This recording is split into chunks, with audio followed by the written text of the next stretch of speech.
think that's a good idea.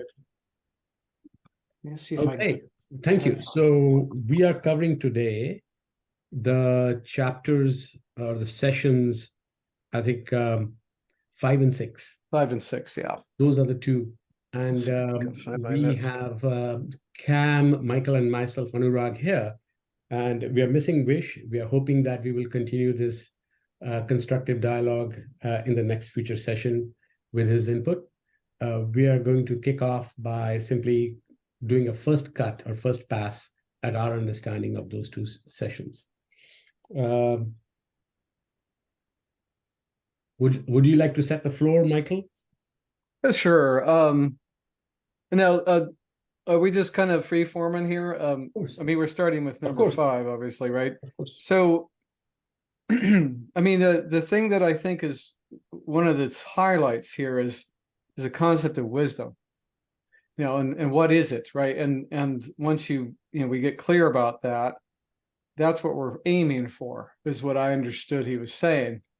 And that this whole thing about how our evolutionary wiring gets in the way of wisdom when we chase salience that isn't connected to let's see here, what was he saying?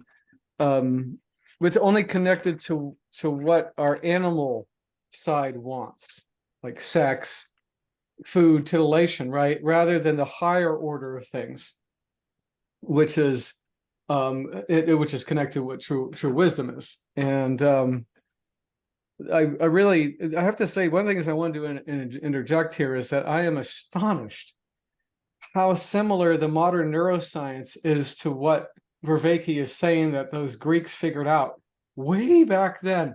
And I'm just like completely blown away. It's like, it really is true that civilization discovers and then loses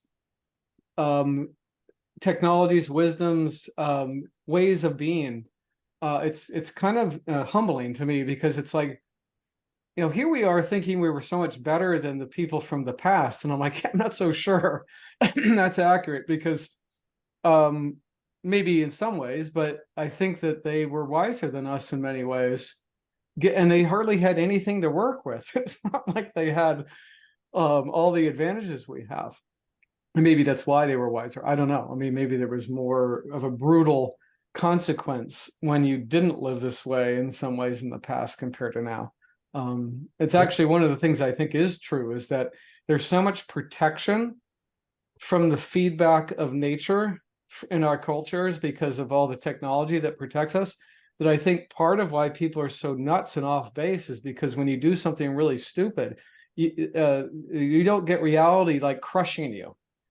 Sometimes it doesn't do anything because you're protected by some ideological structure that actually gives you positive feedback about your morality. And it's like, you know, so anyway, that's just a little interjection there. But what do you guys think? I mean, are you kind of seeing the same sort of pattern I am in the first, number 5? Cam, you have any thoughts on what he's saying, or number 5, episode 5, on Plato and cave? Yeah, I'll pick up on a couple of things there.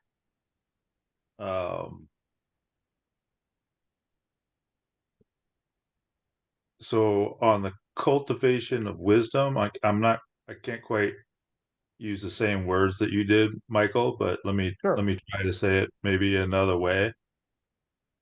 Is that he talked about well, it kind of skips ahead to the next segment, so I might be mixing the sections here a little bit, you guys.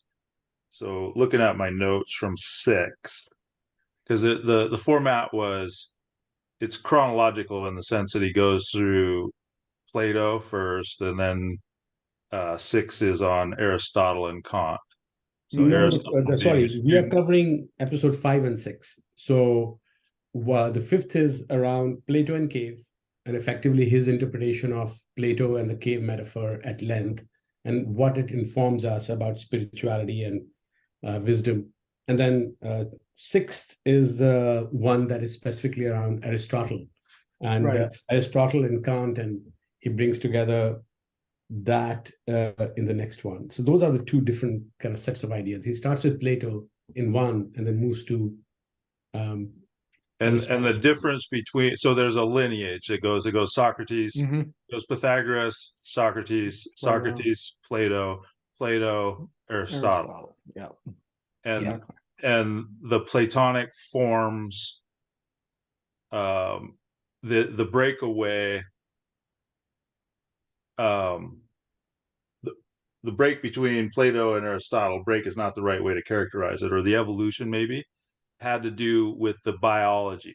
So Aristotle was more interested in biology than Plato. Plato was more interested in mathematics, or more focused on mathematics, is how I understood it, and geometric form. I think you're right. And then you, Michael, were speaking about the difference between we modern, so the modern human, and the Greeks, and you were making I think you said you were astonished at the similarities in the findings of contemporary neuroscience in relation to Greek philosophy from 3,000 years ago now, exactly. 3,000 years ago. I mean, the wisdom pieces that come forth are almost exactly the same. Just really... Yeah, so you talked about a loss, how civilization gains and loses, and I do see that, but I see it as a spiral. So the gains are, so like the technological levers are way more powerful today, I think. Maybe I'm wrong, but I think so too. I look at stuff in outer space. I don't think the Greeks were doing things in outer space the way that moderns do things in outer space. In either case, well, or in both civilizations, and in any civilization, the civilization, it seems to me, lives and dies upon the character of the individual human beings that constitute that civilization. And the technology influences, and he spoke quite a bit about that, how the environment influence, how there's the play back and forth between the what did he call them, autopoietic, or the self-organizing living thing. So the human being is affecting the environment, and the environment is affecting the human being. So that, and he talked about that ratcheting up. You started talking about the animal, then I think he had the mental level in there. I remember he had a whiteboard where he goes, I forget what the first couple were, but it went animal, mental, and then rational was the apex on the little graph that he had going. You are talking about Aristotle at this point, not Plato. Yeah. Okay. I just wanted to make sure what subject you were covering. Yeah, they're not. Yeah, I can't help it. Sorry, guys. I can come back to Plato, but I guess I'm more interested in that progression. Go ahead. I'm actually anchoring still on the chapter 5 around Plato and the cave. And if I just, before we kind of go forward, I want us to kind of talk a little about how profound that was. I had heard about the cave parable in passing. And I did not quite understand the full implication. I just took it as Plato had a mythology around knowledge and a parable around knowledge, and how people are fooled, and you're in the cave in the dark, and people come out and their eyes open up when they see a new world outside of the cave, and so forth, which I never quite understood. What I found Vervaeke's interpretation of the whole parable is so profound is that there is a psychology at work that he's laying out, a cog-sci psychology. And he talks about how he thought that Plato thought there were 3 levels of psychology: the man, the lion, and the monster. Right. And the man is the head, lion is the chest, and the monster is the appetite. Yep. And even we have all the sophisticated language of modern science, and all the controlled experiments and the nuances, but even at the three levels, that is perhaps just intuition of the people like Plato, is profound, because he says man is the head. That is where the long-term goals and the reasoning comes, where humans, even at that time, without the technology, could sit down and reflect and realize that there are goals you have to have and have the foresight around planning it. And then lion is the what he calls the honor, the shame, the mid-level social cultural aspect. Like, do I have the honor to be part of the community? Does the community respect me? Is my social status worthy of what I aspire to be? So there's the social, first is the mental faculty, the head. Lion is the social embrace, that is the feedback loop, culture and social, that's midterm. And then he says monster is, like you said, Michael, the appetite, like food, sex, drive, power, lust, etc. Pain, pleasure, principle. Like very simple. And the fact that all three, and his best way was that man has to tame, he used very powerful words, which I thought was fantastic. Man has to train the lion, which has to tame the animal. Yeah. Monster. So I thought that psychologically it's like saying your long-term rationality has to be trained so that you're not in throes of social chaos and whatever people think of you and the cultural phenomena. So you have to train yourself so you're not trapped by the lion, right? Eaten by the lion. And then in turn, that will control the monster, the pure raw pleasure principle and the power principle, etc. If we were not, quote unquote, as sophisticated as we are today, we could apply that framework today to what's happening in our world. Leave aside the technology, social media, and all that crap. We could say today we have to go back to understanding what the long-term success is and the goals are, and we have to make sure that we are not, party to the social contagion that's going around right now, and everybody's going batshit crazy with their ideologies, and that's the lion. And then we have to make sure that we are not just doing it for some power or food or pursuit of some selfish pleasure, or to be in the group, right? To be approved because we're on the salience carousel of memes that are bouncing totally. And what you just outlined is exactly what matches the neuroscience. I don't want to go into it too much because it would take too long, but what I've understood from things like polyvagal theory is so close to this, it's eerie. Like, it's just like, wow, because they explain is that when you have PTSD, for example, your animal, your monster is in total control, and there's no brake on it. And that's why you can't control your impulses, but that's why you misinterpret your environment all the time. And to get out of that, this is really wild. One of the best ways to do that is to stimulate your vagal system through your heart and lungs, so that it retunes that system, which is exactly what he's saying here. And not exactly precisely, but very close. Yeah. And I actually can't wait later on when he talks about practices, because I'm going to be really interested to see if those are super parallel to the recommendations of the science as well, about how to reach those places of having more that your autonomic responses are more appropriate to the wellness of you and everyone else. I'll put it that way. So anyway, but yeah, I agree with you, Anu. That's really incredible, that part. And what I really found beyond that was that the piece of the metaphor, which I never quite understood, of the cave metaphor, which I found very interesting, is that when you leave the shadow of the cave and you step out and you see the light and the world as it is, reality, he calls that. The reality is outside the cave, and shadows and foolishness and self-deception is in the cave. Mm-hmm. And what's interesting is that by making reality outside, the metaphor is that you have to work hard to constantly be in touch with reality. You can't go back to the cave and think you are in contact with reality. And I think that's also very profound, because this is what... Did he talk about a period of rest, though? I don't recall. I have it in my mind. It may not be from him, but in somebody makes the point, if it wasn't Vervaeke, and I think it's a really important point, that as you come into the light, your eyes are blinded. You're not really prepared for it. No, you're And overwhelmed. there's a necessary recovery from that. No, he does say that adjustment stage, he says. Yeah. Okay, that's what he called it. Yeah, Sorry to interrupt, Adu. I just didn't want to blow past that, because it is, I agree with what you're saying. There's a necessity. I mean, obviously that's a broader and sense of reality.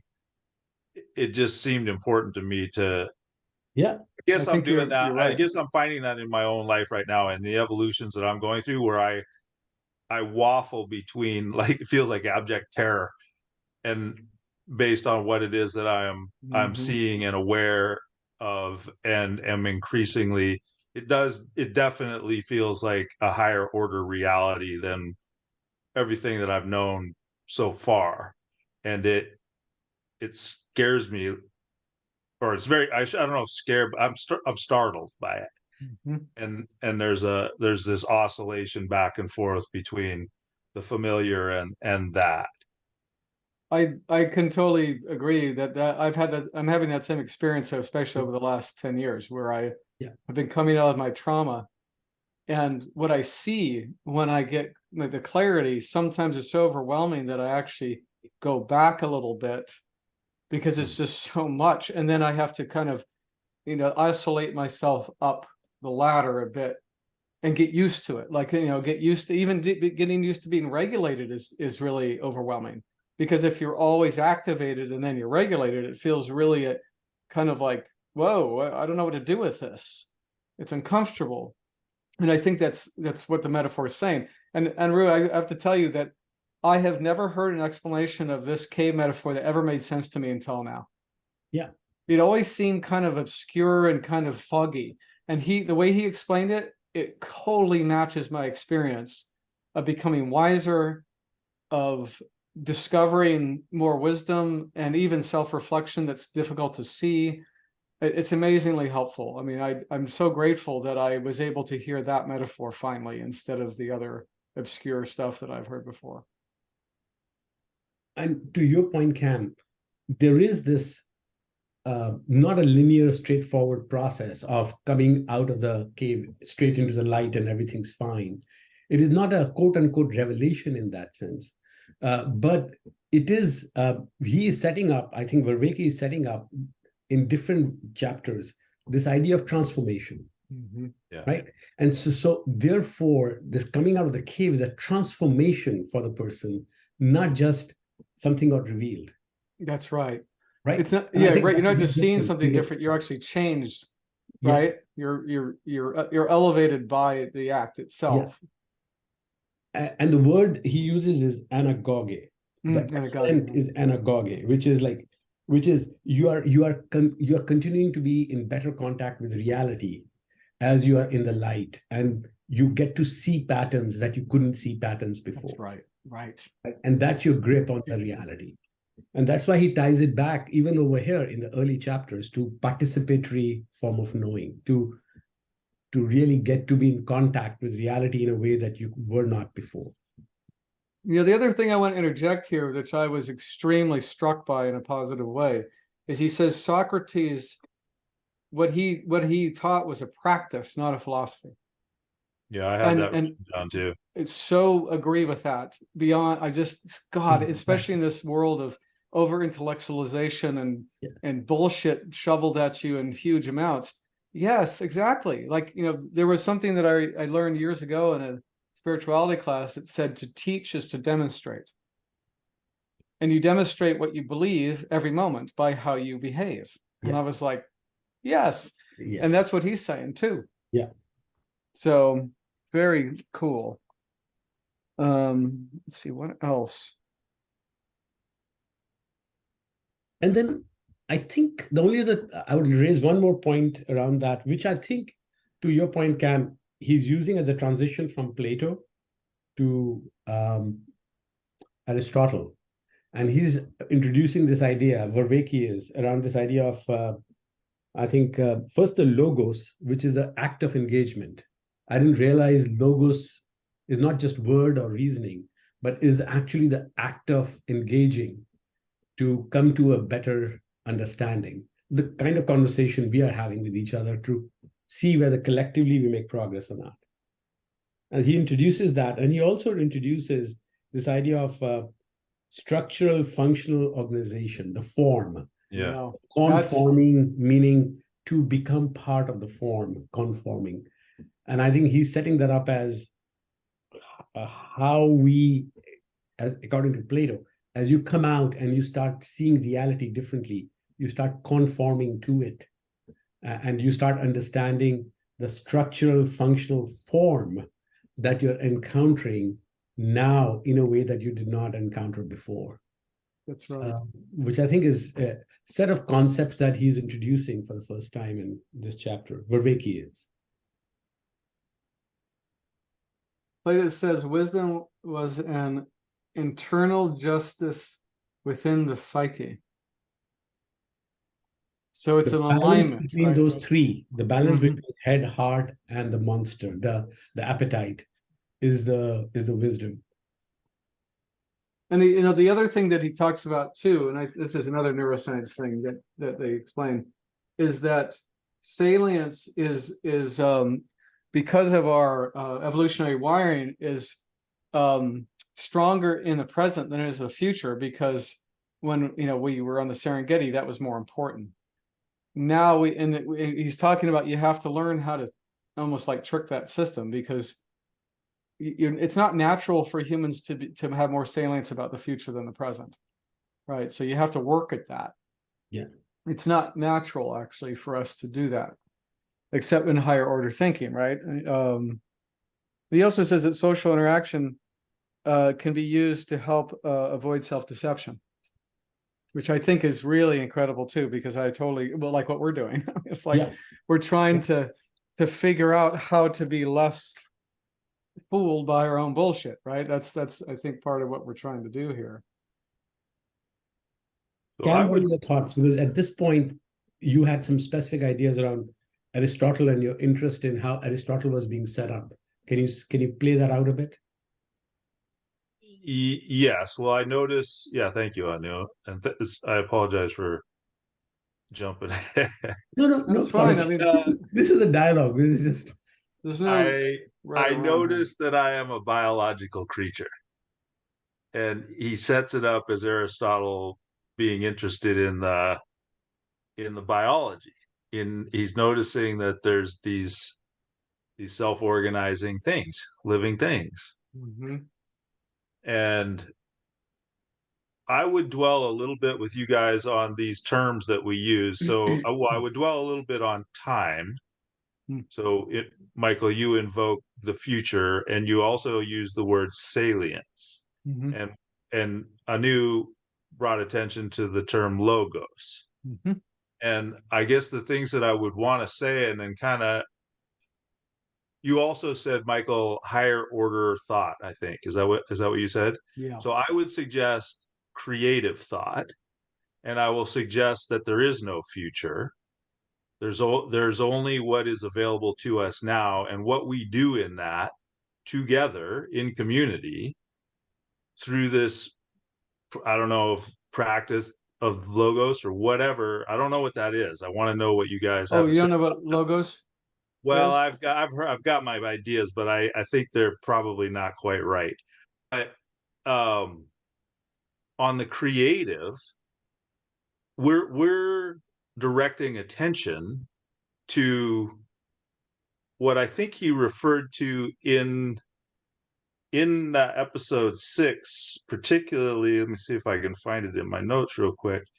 He drew a dynamic system. He had a little schema that he put on the whiteboard. Mm-hmm. Potentiality. So he had two columns going.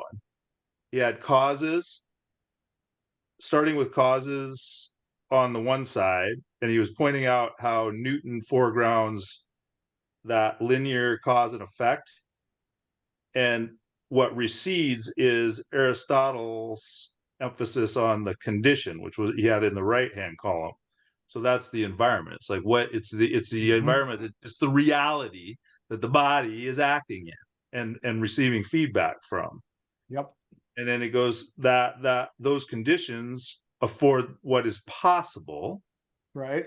And then then that proceeds to potentiality. And the collective attention, it seems to me, is what brings possibility into the present, the potentiality. Also, out of a field of all possibilities, we're amongst ourselves afforded certain potential realities, and it is through the careful direction of attention, or careless, but I'll suggest careful direction of attention, that we actually realize. We make it real. Yeah. Whoever we are. Yeah, it's that sort of quantum physics thing where once you focus on a specific thing and act towards it, you collapse all other potentials, and it becomes that one potential, right? So you have all these things you could do, although there is limits, because you have environment and you that interact to determine what those potentials could be, right? There's a limit. That's why I understood what he said in the lecture, which I've heard that other places, like Ian McGilchrist talks about this too. And then you decide what you're going to aim at. That's the future thing. So the future is what you're aiming at. And then of course, depending on how well you can pattern reality, it determines how successful you may be in sorting out both what to shoot for and how effective you are at actually shooting for it. That's, I think, what I understand. Yeah, so there's that ongoing reciprocity. I think he said that wisdom, what did he say? He said, was it Plato, or no, Socrates wanted both. He wanted, I lost it. The individuals who, I wrote it down somewhere, I'll find it in a moment. He wanted individuals that could carefully attend to what was salient, such that would lead them to a realization of truth. Mm-hmm. And that realization of truth refines that which appears salient. Exactly. It's a training, a system. Yes, use the word training. That's right. Become automatically wired in that direction, right? That's what I'm understanding he's trying to teach us, which is another thing that neuroscience has taught me, is that your success isn't so much from your willpower. It's actually from the structure of your environment plus you, right? So, and if you want to optimize your contribution, you have to figure out what kind of creature you are and what sort of environment is optimal to optimize your best self, right? So I think this is what he's getting at. Yeah, because I've heard this elsewhere, but it's just absolutely incredibly wise, because I've read books about habit forming, like Atomic Habits. Yeah. And he says that, he goes, willpower is not the issue at all. It's about structure and then training, so that you automatically respond in a way that's optimal when a certain thing shows up, right? So you have to, because you can't, it's like those sort of thing as a Navy SEAL, it doesn't act from thought. They act from pattern. Training, yeah. Yep, it's pattern for stimulus, right? So then that way they don't have to think, because otherwise they die, right? Because you can't think your way through a battle. It doesn't work that way. And it's true of all kinds of things. Like if you're faced with something moral and you have a pattern of doing the moral thing, then the chances are you're going to do the moral thing. But if you're wishy-washy, or you just do whatever the fuck you want most of the time, then when that moral choice comes up, you're probably not going to choose right, because you haven't, as he says, developed your character, which is what comes in lesson 6, right?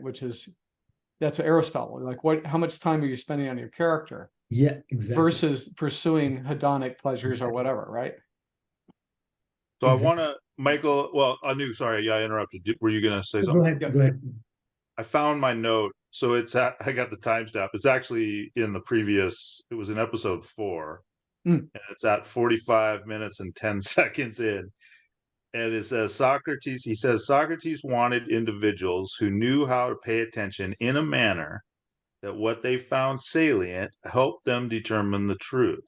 Yes. And the Thank truth you. that they found helped them to train their attention to find salience. There you go. So That, can you guys maybe educate me on how does this thing of logos play into that? Oh, I'll go first by my yeah, go ahead. Go ahead. understanding of logos. First of all, there is a lecture by Jordan Peterson. I was on just thinking of him. logos, just logos. Yep. And it's worth listening to. It's an hour lecture.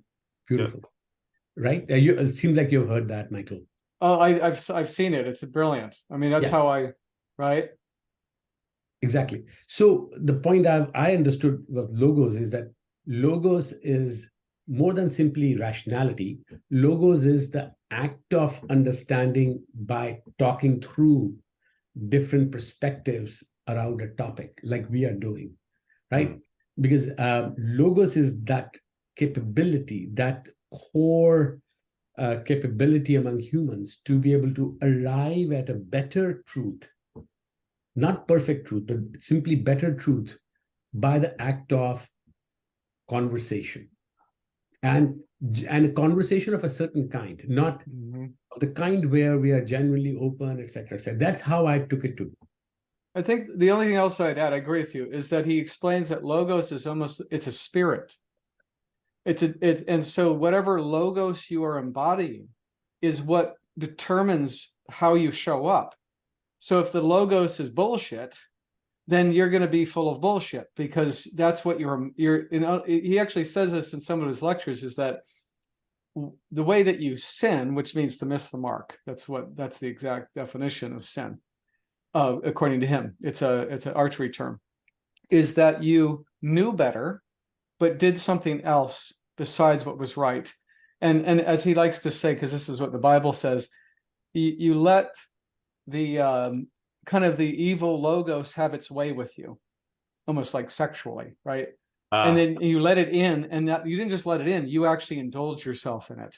You participated in it. Yes. You knew better, but you didn't do it. Because it's not the same as making an error. Because when you make an error, you did something you didn't know was right, and then you still pay for that, but not nearly as much, because you're like, oh shit, I screwed up, I hurt someone else, or I fucked up my life, but I didn't know any better, so my guilt is not as deep, and it's more like, okay, shocked into realization, and then I got to work on that.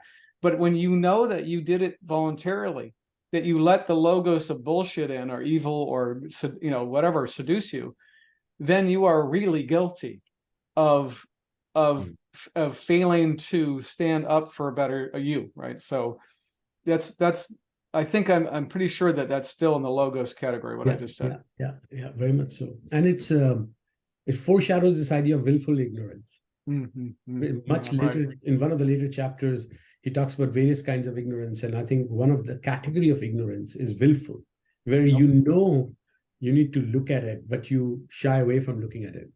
Right? And if we think about how that translates to what we just discussed, what you're doing is you're letting the monster rule you. Yeah. Rather than the lion, and the head, right? Together saying, taming it. Yeah. That is totally on mark, I have to say, even from my own personal experience in my life. I mean, we all fall for it. That's what I found the most interesting about this chapter, which is brilliant, like most of Vervaeke's chapters, is that what he talks about, he first introduces the theory, and then he introduces the implementation or practice from Aristotle's perspective. And this, just like with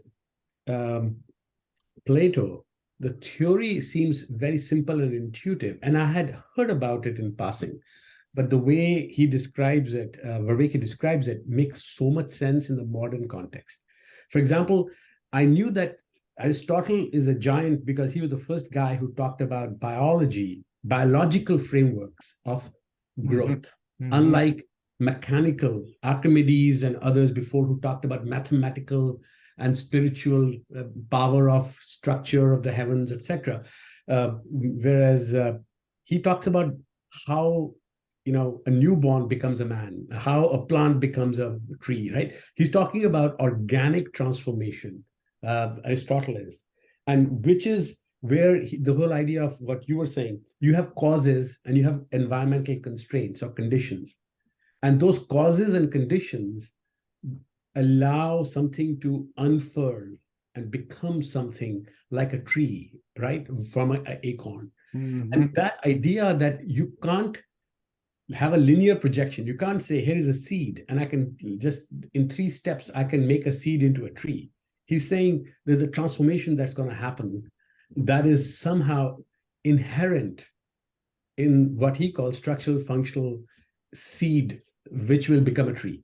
Yeah, the gestalt of the tree is a certain way of being, interacting with its environment to the end of that structure. I mean, to the. What's really interesting is it's a profound idea foreshadowing dynamical theory of systems, complex theory of systems, where I had not made the connection till Vervaeke talked about it. Like, because if you just look at how how Aristotle is observing, no wonder he's considered one of the biggest geniuses ever. Yeah. With the limited knowledge and access he had to data, he's intuiting a theory of transformation, how living things become different than what they were born and started out as.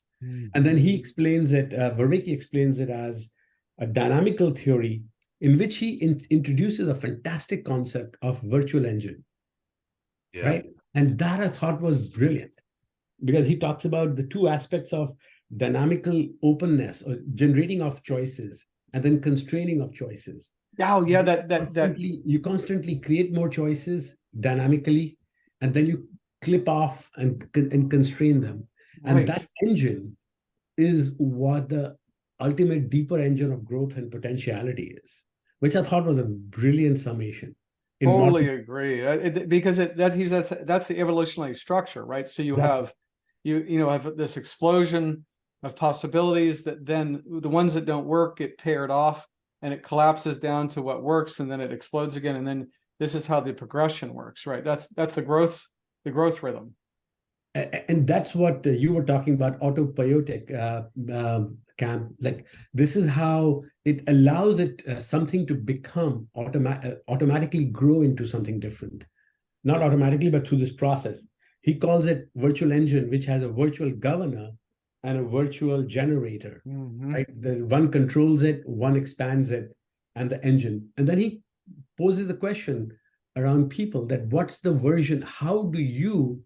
This is a theory part, and now the practice of it is that how do you create a virtual engine for yourself? Right. And the answer that he comes back with is so beautiful, is that just like virtual engine needs to work between extremes, because if you just have no governor, only generator, or all governor, no generator, you will not be able to grow. You have to have a right golden mean between options you create and options you act on, the few that you act on.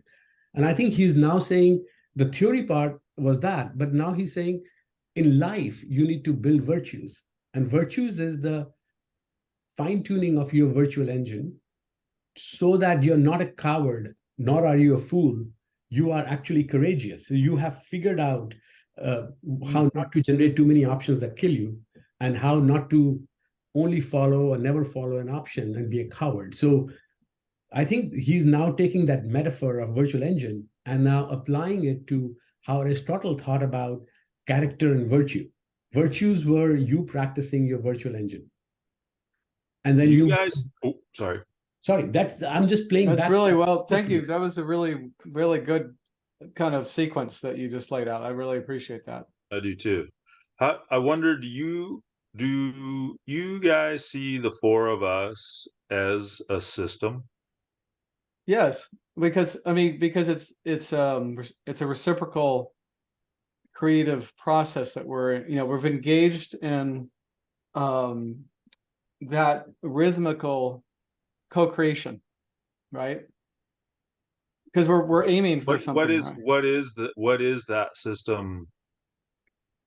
What is it becoming? Well, this is my interpretation, is that we're aiming higher, and we're helping each other understand what Vervaeke is saying so that we can use those tools to do that, right? So it's because he's giving us a structure, but we have to understand it first, right? We have to and then we can embody it. So it's this, because here's the rhythm as well. There's nothing wrong with intellectualism. There's nothing wrong with left brain function. What's wrong is if that's all you do, right? Remember, so it's McGilchrist that says what you do is you send the messenger out to figure something out, and it reports back to the right brain, which then integrates. So I'm on page just over 100.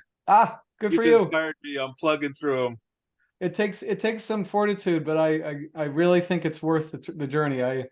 I got so much benefit out of that book. I'm definitely going to read it again, and definitely go back to chapters. But I just love what he did in that book. It's I'm not ready for it. I'm reading his first one, The Master and the Mystery, and I'm reading the first chapter at this moment. So good base. I mean, that's a little bit easier to read, by the way. But the matter of things, it changed my life. I mean, both those books actually, because he affirmed things I had intuited for years.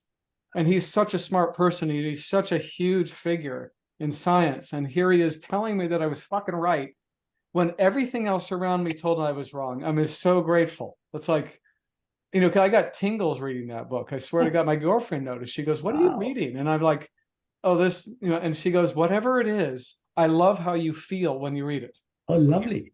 Yeah, she said, you know, there's like sparkles coming off you when you read There it. is no better attunement. That's a great third party review, because she's never read it, but she just loved how I felt when I was doing it. Speaks to the attunement between you and your girlfriend. This is true, but yeah, I think the co-creative nature of, I mean, this is something that McGilchrist says in that book, is that he thinks existence is co-creation with whatever God is, right? So God isn't creating and ruling. God is co-creating with us, and whatever you want to say God is, because he actually calls it whatever it is. He doesn't even use the word God half the time, because he's like, what does that mean anyway?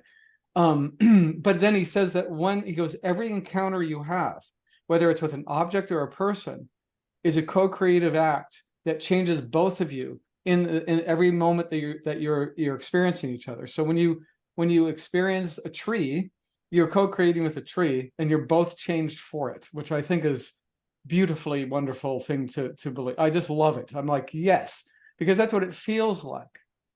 Like when I have an encounter with another person, I do notice that something changes in me every time, and I'm sure, and then I assume that's true for them. Now, whether it's positive or not, I don't know. I don't know how to label it, but I'm just like, yeah, that. And even when I encounter something like nature, like when I swim in a lake or a river, it's so profound how it affects me, right? I'm not the same person when I come out of the water as when I went in. It changes me. And that, just like the ice baths do, the ice baths transform me into a different person than when I started. And I think that, these interactions we're having have the same effect. And I do believe that because we're aiming high, meaning that we're trying to go up, that the act of us meeting is a very powerful thing.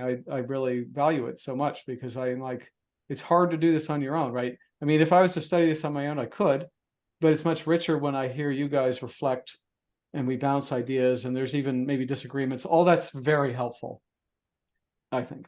So it is. I find it helpful as well. I feel like you're maybe a bit further along than I am, Michael. Oh, in what way do you mean? In the incorporation of the incorporation of the theories. I guess I kind of see those in my mind's eye as forms. You speak with a greater degree of conviction. Interesting. Than I find myself speaking with, and I want to be a little more specific, if we can, about when you say the aiming higher. I think Vervaeke says something about, and I think he's citing Aristotle. I think you're right. He says it's to be fully human. That's right. That's what you're aiming at. That's right. So then what does that mean, to be fully human? So Aristotle, just staying with Aristotle, Aristotle's idea was that things have potential. That's right. an acorn has a potential to be a full tree. A child has a potential to be a full-grown functioning adult, and a functioning adult has a potential to become a sage or next order. So this idea of potential is the best version of yourself. Right. So is how Aristotle talks about it. And what Vervaeke is saying is that process of becoming best part of yourself. So in terms of aim, like I get that, and I apologize for the. no, Sorry, this is really not sorry. I No, want don't to be get. sorry. I want to get a little more precise, a little more like the non-specifics in terms of aim. You guys are kind of talking to a bit of an engineer here. Like it's not helpful. Well, okay, What so am I aiming at specifically? What is it? So the human sounds right to me, like fully human. But what is a human? so then he covers that in the beginning of the lectures, which is Ah, to be fully human is to the most good and the least harm possible in the journey of your life, right? So your goal is to reduce suffering in yourself and others and elevate the circumstance of human existence as high as possible from your contribution, depending on your specific talents and abilities. So here we go back to the model of your potential is a combination of your talents and abilities taken to their max in relationship to the environment, right? So that's what you're, and even to your social environment. So the whole environment is going to constrain you in some ways, and that's good, and that can be good, but it also could be negative. And so your goal is to remove as many barriers as possible within yourself and the environment for you obtaining that highest level of contribution towards the greater good. And it's simultaneously good for you and everyone else. So it's not one of these martyr things where I suffered for everyone else bullshit. It's because you can't be your best when you do that. It doesn't mean there are times when you can sacrifice and that is the best, but that's another level of bullshit. I didn't eat for days because you guys, no, you say, I took care of myself so I could show up for the rest of you in a way that is most meaningful and helpful. That's my take on it. the rest of you boners. What's that? The rest of you boners. Yes. So thank you for drawing my attention back to the opening of I'll go back and look for that. Yeah, that's what he says specifically about that. And in listening to you, what sprung to mind was a memory of, I listened to one of the recordings of Ram Dass. You guys ever listen to it? Absolutely. I had his I book think for it's you. just been in the last week I heard him say it, where he was like, clear the mind, open the heart, alleviate suffering. Mm-hmm. It's like, it doesn't, like that works in all circumstances. Yes. Clear the mind, open the heart, alleviate suffering. Yeah. And that ties back to Buddhist, which we'll come back to in the future. That ties back to some of the Hindu Upanishads. This also ties back to Jordan Peterson's lecture around what he tells young people who are like in their 20s and lost maybe about meaning of life. He just says, aim anything that is better than what you are today. Just pursue an aim. And as long as you're working towards improving yourself and the environment to get to a better aim, that's good enough, because it'll compound and get you there. So in a certain way, the action the specific goal is less important than the act of having a goal, an act of working your way towards, as long as it's upwards. Plus, there's another thing that Peterson really harps on that is really amazing, which is, and I've read the science, I've actually come across the science separate to him, so I know that he's on track on this one. Meaningful life comes from the act of moving towards something better, not obtaining it, right? So, because that's a salience. Salience is obtaining, right? So you're like, I got laid, but then it's over. I ate the cake, and now it's over.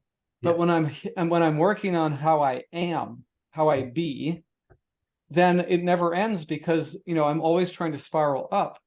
And as long as I perceive progress towards that higher goal, I will get the dopamine hits that is actually true salience, right? In other words, it says, yes, I'm moving towards a better me. I'm sloughing off the bullshit and the bad habits and the delusions, and I'm moving closer to being someone who acts for the better of myself and others. That's my understanding of that structure, and I think that's what Vervaeke is saying here too. I have a quotation here, which is from this chapter, and I think it's Vervaeke's paraphrasing Aristotle. What makes life meaningful is to develop character in a way that actualizes your potential. There you go. Thank you. Right? That's yeah. And That's I got a quote too. Sure, go ahead. Did you Go ahead. This is a quote from the unanimous declaration of the 13 United States of America. We hold these truths to be self-evident, that all men are created equal and that they are endowed by the Creator with certain unalienable rights, that among these are life, liberty, and the pursuit That's right. of happiness. Yep, not the obtainment. So this is a tricky one, and we can put a pin on it and go down the philosophical, political theory of it. I used to be a big proponent of pursuit of happiness. I think today happiness and meaning have gotten conflated. Me too. And therefore, I no longer subscribe to it as purely happiness, because pursuit of meaning can be at the expense of pursuit of happiness. Yep. So put a pin on that. We don't have to go down the rabbit hole. I mean, it depends on how you define those things, but I agree with you on that one. Well, I mean, this is another thing that Peterson says, which I think is very, very important. He says, if you want to justify your existence, you need to take on more responsibility. That's how you will feel okay about yourself. And what, why was I alive? Well, so in other words, if you take more responsibility, and what he means by that is for making things better. That's what you're being responsible for, or to make sure things turn out in a better way. And in doing so, you actually free yourself from the existential kind of guilt of being a piece of shit. And then, of course, you're much less susceptible to bullshit, which would be like ideologies, because you're actually on track. And they have no salience. You're like, oh, that's bullshit. I know what I need to do is to stay on track, work on myself, clean up my life, refine me, slough off the things that are no longer useful.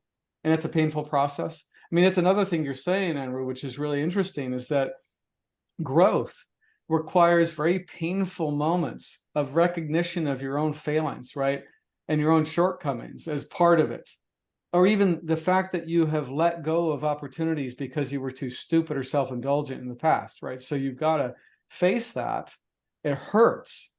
I've done it. It's very painful, but then it's better afterwards, right? So it's one of these things where you face it and go, oh my God, motherfucker, like this is fucked up, that I get to see how stupid I was before and delusional, and how many opportunities I missed and how many people I hurt when I was this way.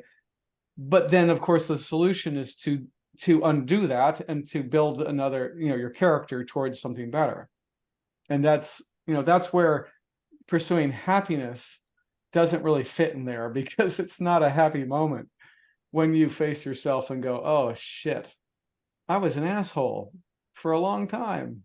Oops. Anyway, I think we're almost time. It's 9 o'clock. We're almost out of time, but there's another quote I have from that, which I thought I'd like. Akrasia. Akrasia is the Greek word for deep form of foolishness. Yeah, that's a good one. From lack of character. Because you may have the right beliefs, but you don't have character to do anything. Carry them out.